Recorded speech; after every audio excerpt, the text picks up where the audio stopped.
Yo, what is up, Crockxen clan members and others who have stumbled upon this video? I'm SoresanCrockxen, bringing you guys the finale of Book 2, Season 1 finale of Legend of Korra.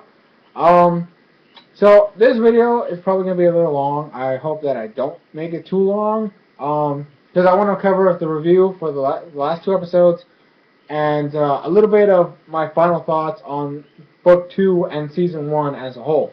Um, by the way, this I do understand that the two episodes were out last week online, but I kind of preferred to watch it on TV, so I waited the week to watch it on TV. So, without further ado, let's get into this two-parter season finale. So, let's get into it. So, straight off the bat, I will say the Korra versus Batu transcending to Korra versus Unwa. Beast. Just beast. Awesome. Amazing. Crazy. Just awesome. Just awesome. The fight was just beast. Straight up, it was just beast. The Mako slash Bolin versus Unalak stuff that happened, that was cool. I do like the fact that they're bringing it back in. You know, the fact, I don't know, I felt like the team, I was kind of like with Bolin, the team was broken. And it was true because you had Bolin with Varric doing this thing. You had Mako being a police officer, then ending in jail. And then Korra off in some random place in the world. So they were split up, and then Asami had her problems and everything. So I mean, even then, Asami wasn't even a part of it. That's the one thing I gotta say I did not like about this last part is that Asami was basically just not. She just wasn't there. Like I felt like it just threw her out of there. It was I don't know. That was not cool. Just say that right now. Anyways, just move on. Gotta move on. The fights were cool though. I do have to give that. Team Tenzin, the running with that giant spider scorpion thing, creepy. I do have to say I was a little worried about what was in the cave because I don't know. I had this feeling that it was gonna be the No Face spirit from the first series. I was like, I am not dealing with that. So I'm glad that it was not that, and it was actually, a different thing. Still a creepy thing, but not as bad. Um, Team Tenzin meets Iroh again. They find out where Jinora is. Like, Iroh, I don't know, Iroh just has this thing where he just helps everybody in the most weird ways. You don't even know it, but it happens. Um, so he kind of tells them where she is. So they come up with a plan to go over there. And they end up in like the fog of lost souls. I like that part right there was awesome. I love that whole scenario. The place it was covered in fog, but it was a good concept. I like the concept behind it. This is where all the human souls are left to wander. And the way it worked is that the fog itself is a spirit that traps you inside and then kind of mixes your memories so that you're kind of stuck in this eternal loop till you go insane.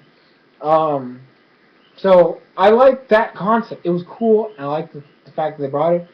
Moving back to Korra, I've said this a million times, and your guys are probably sick of it, but freaking Korra is a firebender, and I am kind of tired of that nonsense. I mean, at least make the effort to say, hey, I'm a waterbender, and use that most of all. But, I mean, Aang, the main thing he used was airbending, you know? So, I don't know, I just felt like she kind of kicked her waterbending stuff out of the way. I don't know. It's just the way I felt like she was doing. She always did that. I do like the fact that she did use the air tornado, which is something only Aang has been shown to do. And the fact that they did the whole four element trap thing. I do like when they do that. Aang technically didn't do it as a trap. He did it as a way to fight uh, Phoenix King Ozai. But Juan used it to trap Vatu. So I like the fact that they do keep this pattern of it's a sphere with all four elements involved. So I do like that. Um, that of course she fails because Unalaq comes in and fuses with the spirit, with Vatu. And the stupid thing is, it wasn't because he beat Mako and Bolin. It's because Eska, and Desna came in to save his ass. Um, also, back with Team Tenzin, freaking Zhao shows up out of nowhere. Like, that was just, it's just a random thing I want to say. Like, freaking Zhao, what the freak? Like, I mean, I haven't even thought, that I had forgotten the guy. Like, just straight up, I had forgotten the guy because he was just that one character you kind of hated back in the first series, and then the way he died was so sudden, and then you never hear about him again. So it's kind of, I kind of remembered it, like as I thought about it after it passed. I was like, wait a minute, the A was fused with the ocean spirit, and then beat him, and then he was dragged by the ocean spirit.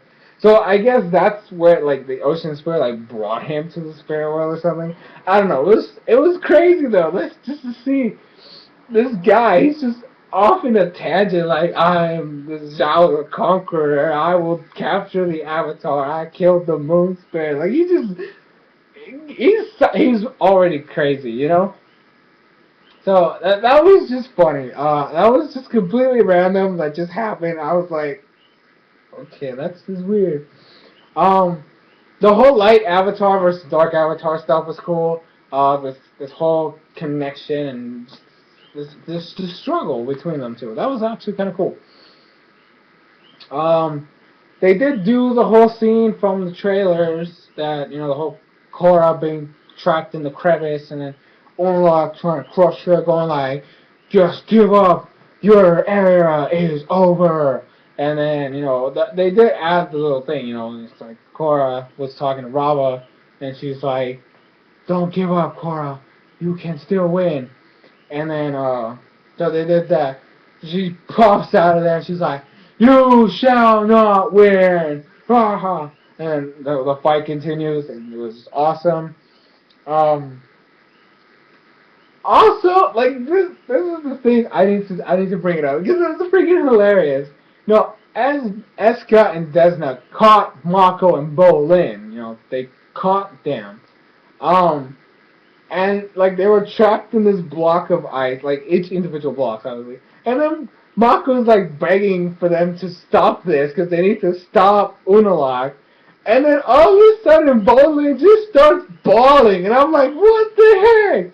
And he's like, Eska, I'm so sorry, we'll never be able to be together because of this. And then she just starts like, it's like, what? Explain yourself.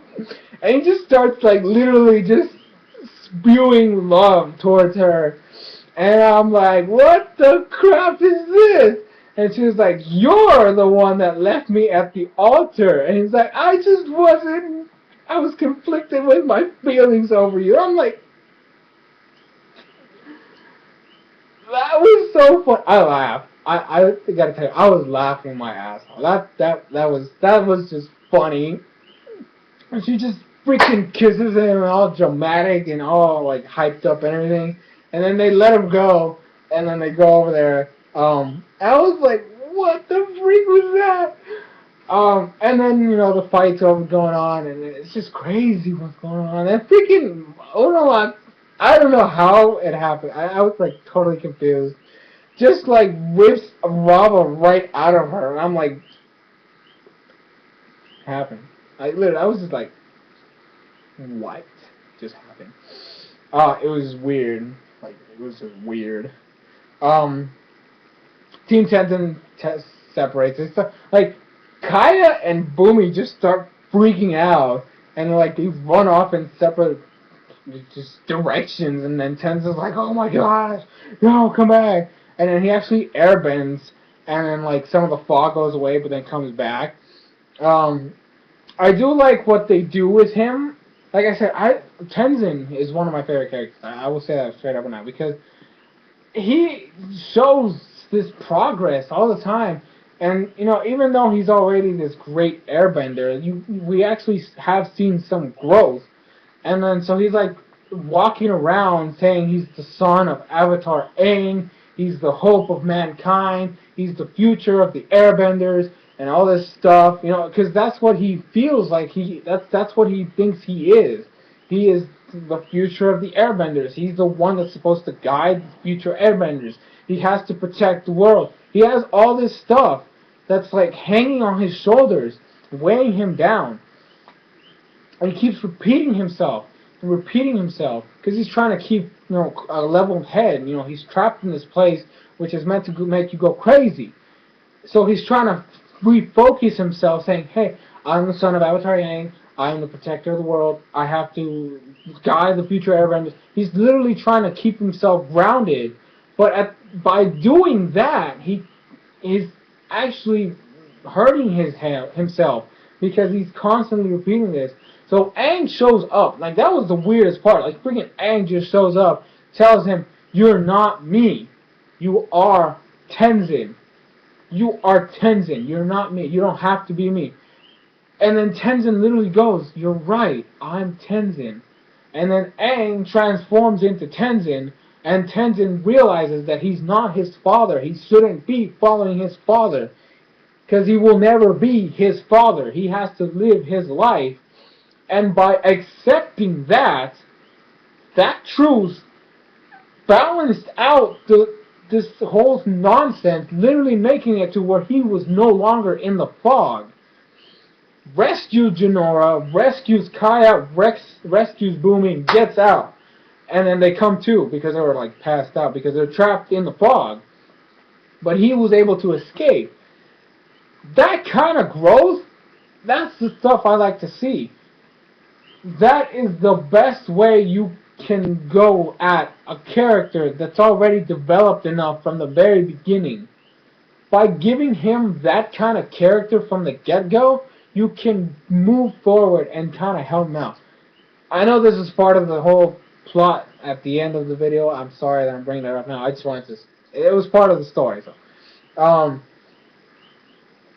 that stuff was going on.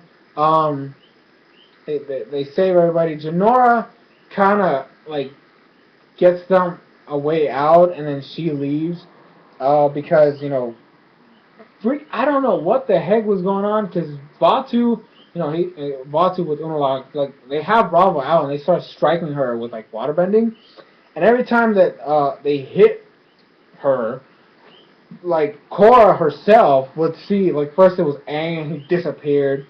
Then it was Roku, he disappeared. Then it was Kyoshi, she disappeared. And then there was the waterbender, dang it, what was his name? Anyways, he disappears. And then the airbender before, the airbender lady, she disappeared. And like every time he was hitting it, like they just started disappearing constantly. Blah, blah, blah, blah, blah, like one after the other. And then it got to the point where it was just one left, and then he disappears, and then Rava dies. I'm like, no! So, Unalaq won, right? That's the way it went. So he transforms into this giant demon. It was crazy. And then he gets out of the spirit world, so he's going to invade the human world now. And then all a bunch of nonsense happens.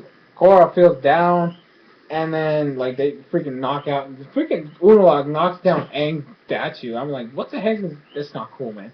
But anyway, so Tenzin has, they found them, they fixed them. Freaking Kaya. I will get into the stuff with Kaya later on, but freaking Kaya saves Korra, Bolin, and Mako. Then Tenzin takes Korra to the Tree of Time, which is the tree that Batu was, kind of locked in, his prison basically, and was in there. And that's the Tree of Time. She was able to reconnect with herself. And Tenzin, with his new experience, guides Korra, telling her that she is not Rava, she is Korra. From the very beginning, like all this stuff, like the Tree of Time literally just started showing scenes of like Korra's life. She starts going, or he starts explaining, you are not Rava. You from the very beginning were this outgoing, uh, confident, happy, woman, girl. And then, they show a scene of Juan, and he's like, Juan was just a normal guy, and he wanted to defend people, wanted to help people. So he was remembered for who he was, not what he was. And so Korra was able to connect with her inner spirit in order to basically she did the energy bending, basically. She turns into an energy spirit self, herself, into a giant spirit version of herself. Like, she goes through the same. If everybody remembers when Aang was trying to master the Avatar state, he would have to cross this bridge of light into a giant version of himself that was holding a sphere.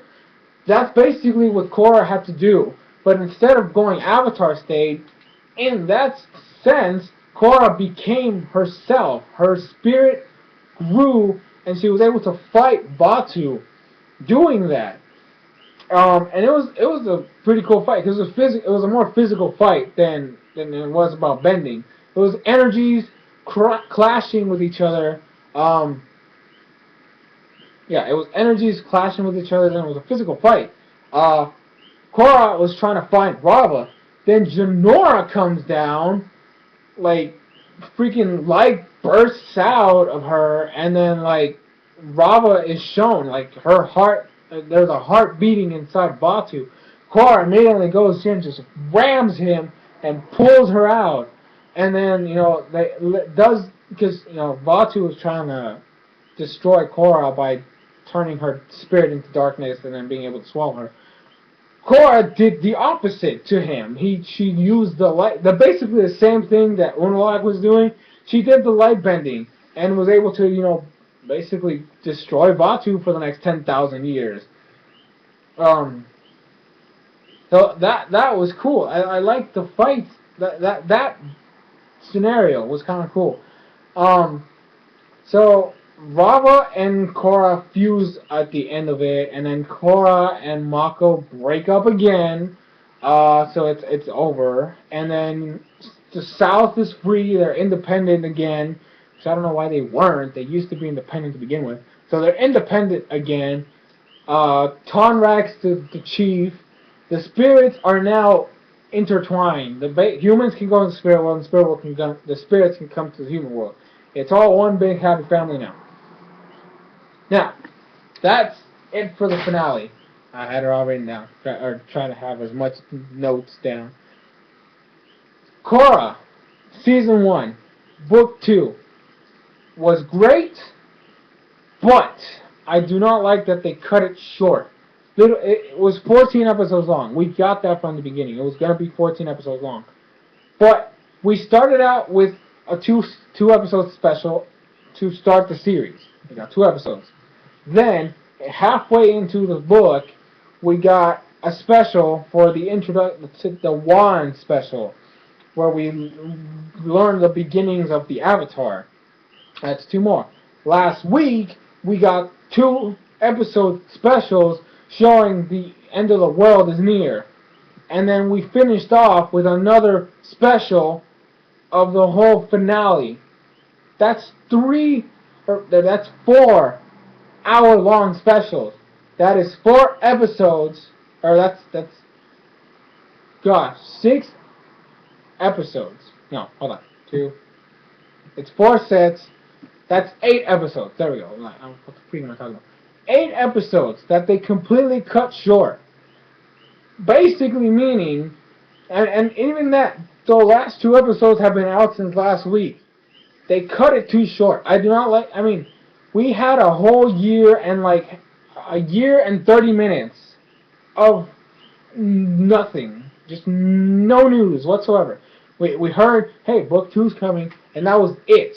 Literally, the whole time, we had nothing, and then we just hear, hey, Book 2's coming out at this date, and then it didn't, and then they kept pushing it back, and all of a sudden, we get it finally, and it's already over. And now we're going to have to wait another year? What the heck, man?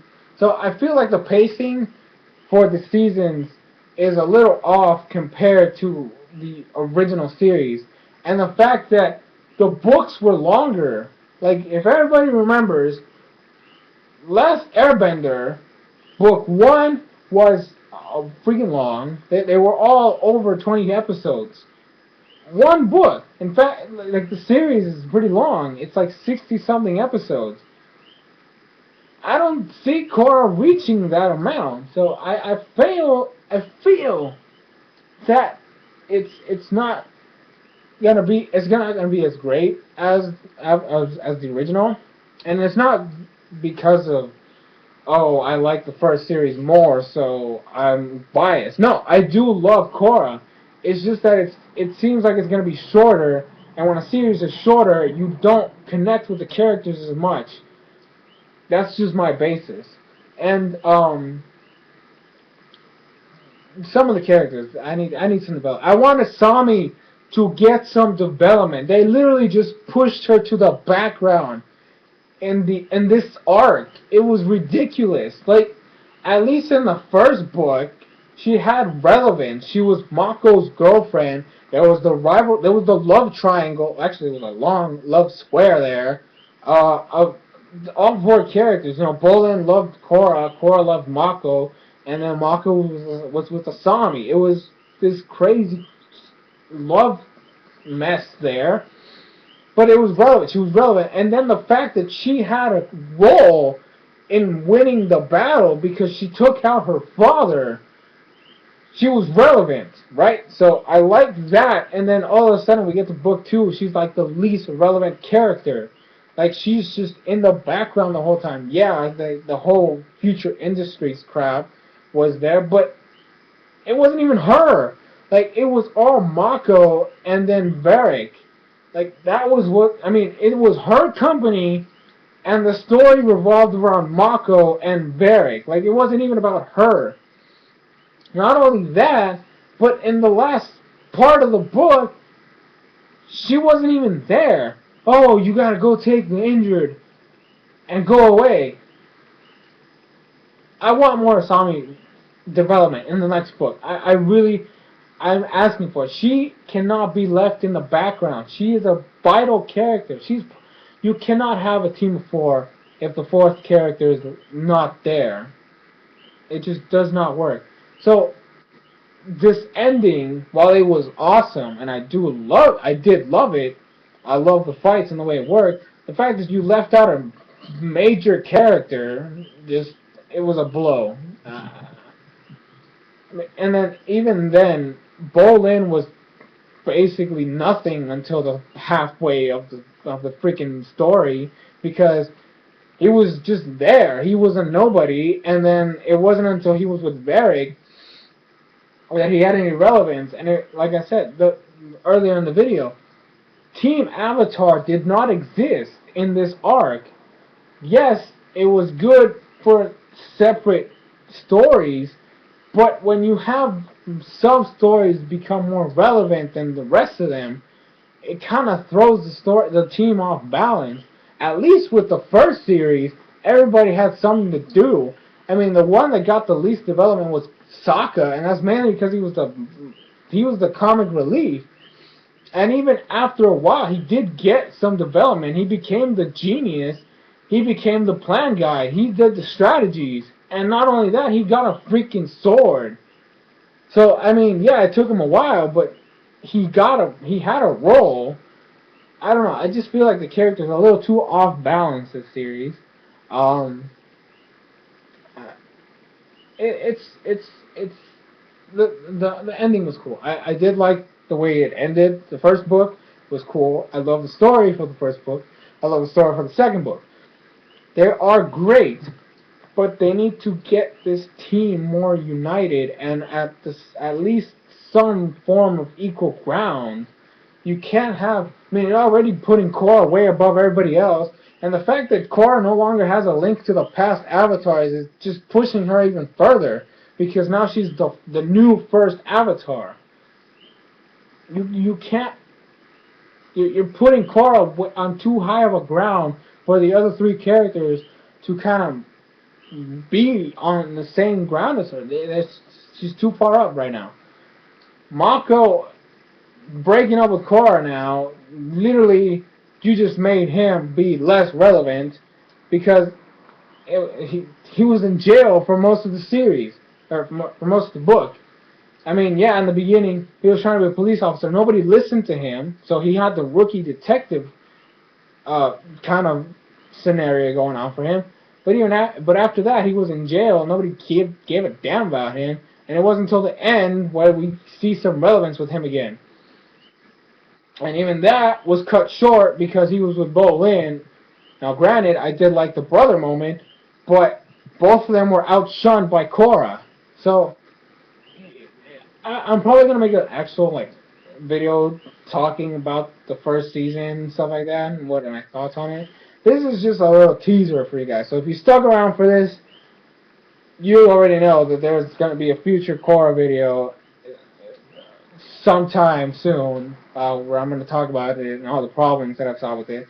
So look forward to it. And if you did stick around to right now, post a comment down below saying hashtag Avatar is awesome. Actually, Korra is awesome, and if you want to add that Aang is a beast, you can do that too. So I don't know. I'm book 3. I'll see you next year, maybe more than that. We don't know. But thanks for sticking by this long, even though it wasn't that long. I do have more videos planned for later in this week, so look forward to them, and I'll see you guys maybe this weekend. I'm thinking Sunday, because I did find Pokemon Origins 3 is out, so I'm going to watch it on Sunday and review it, all that stuff. So maybe I'll see you there. Until then, SoresanCrockxen out.